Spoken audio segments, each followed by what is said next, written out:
नमस्कार, स्वागत आहे तुमचं सुषमा। आपण शिल्लक राहिलेल्या बेरीपासून असे पेढे तयार करणार आहोत। अगदी सुंदर मऊ पेढे तयार होतात व अगदी कमी साहित्यामध्ये हे पेढे तयार करणार आहोत। हे पेढे तुम्ही फ्रीजमध्ये 2 ते 3 दिवस आरामात टिकतात। आज रेसिपी शेवटपर्यंत बघा। रेसिपीला लाईक करा, चॅनलला सबस्क्राइब करा, तसेच बेल नोटिफिकेशन पण ऑलवर प्रेस करा, म्हणजे माझ्या प्रत्येक नवीन रेसिपीचं नोटिफिकेशन सर्वात आधी पेढे तयार करण्यासाठी सुरुवात। आपण जी शिल्लक राहिलेली तुपाची बेरी असती त्यापासून बेरीचे पेढे तयार करणार आहोत। त्यासाठी मी ही 1 वाटी बेरीला मिक्सरच्या भांड्यामध्ये घेऊन बारीक करून घ्यायची आहे। बेरी आपण छान बारीक करून घ्यायची। आपण मिक्सरने काढलेली बेरी आहे। हा पॅन गरम आहे, यामध्ये टाकून घ्यायची आहे। उग गरम करून घ्यायची, थोडीशी, फार काही गरम करायची नाही। याचं तूप रिलीज होईपर्यंत याला गरम करून आपण वेगळं तूप वगैरे काही वापरणार नाही। ह्या बेरीचंच तूप याला पुरे होतंय। अगदी थोडंसं दूध टाकून घ्यायचं। काय होतं, याला बाइंडिंग चांगली होती व हे एकजीव होतं, त्यामुळे थोडंसं दूध टाकायचं। अगदी आपण पिठी साखर घालून घ्यायची। पिठी साखर तुम्हाला हवी तशी गोड प्रमाणात घालू शकता। ही 1 वाटी बेरी तर ही अर्धी वाटी पिठी साखर घेतली मी।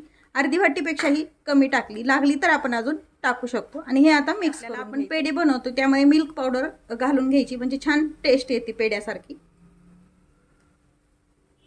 आणि हे पुन्हा एकदा मिक्स करून घ्यायचं। थोडंसं थेंबर आपण अजून दूध टाकू। मी साखर वापरली, साखरेऐवजी तुम्ही गूळ पण वापरू शकता।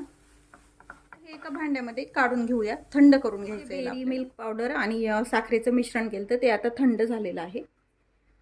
पुन्हा एकदा मिक्सरमध्ये घ्यायचंय। आता मी या मिक्सरमध्ये पिठी साखर काढलेली आहे, तोच मग मी वापरते। बारीक करून घेतले, त्याच ताटामध्ये आपण हे काढून घ्यायचंय। हे मिश्रण थोडंसं कोरडं वाटतंय, त्यामुळे याच्यात किंचित तूप किंवा मग तुम्ही दूध पण टाकू शकता। तर हे तूप टाकून मिक्स करून घ्यायचं व्यवस्थित। मिश्रणाचे छोटे छोटे पेढे बनवून घ्यायचेत।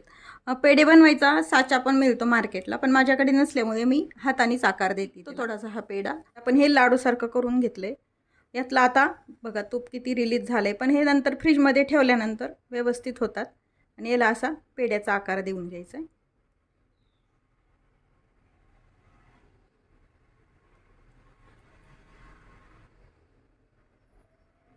सर्व पेढे असेच तयार करून घ्यायचे। बेरीचे पेढे आपण तयार करून घेतलेत। आपल्याकडे साचा नसल्यामुळे याला डिझाईन तयार होत नाही। काटा चमचा घ्यायचा आणि यावर थोडासा प्रेस करायचा, म्हणजे अशी डिझाईन करून घ्यायची। किंवा मग तुम्ही असे प्लेन पण ठेवू शकता, किंवा यावरती तुम्ही हवे ते ड्राय फ्रूट्स पण लावू शकता। हे एक 15 मिनिट फ्रीजमध्ये किंवा मग फॅनच्या हवेखाली अर्धा तास आपण असेच ठेवले तरी हे छान सेट होतात। तयार आहेत आपले बेरीचे पेढे। आपण हे 15 मिनिट फ्रीजमध्ये ठेवून घेतलेले आहेत। अगदी छान तयार होतात पेढे, हे मऊसर पेढे तयार होतात। आपण यात दूध वापरल्यामुळे हे फ्रीजमध्ये 2 ते 3 दिवस आरामात टिकतात। ही रेसिपी नक्की करून पहा। अशाच नवीन रेसिपीसोबत पुन्हा भेटूया। तोपर्यंत बाय बाय। व्हिडिओ पाहिल्याबद्दल खूप धन्यवाद।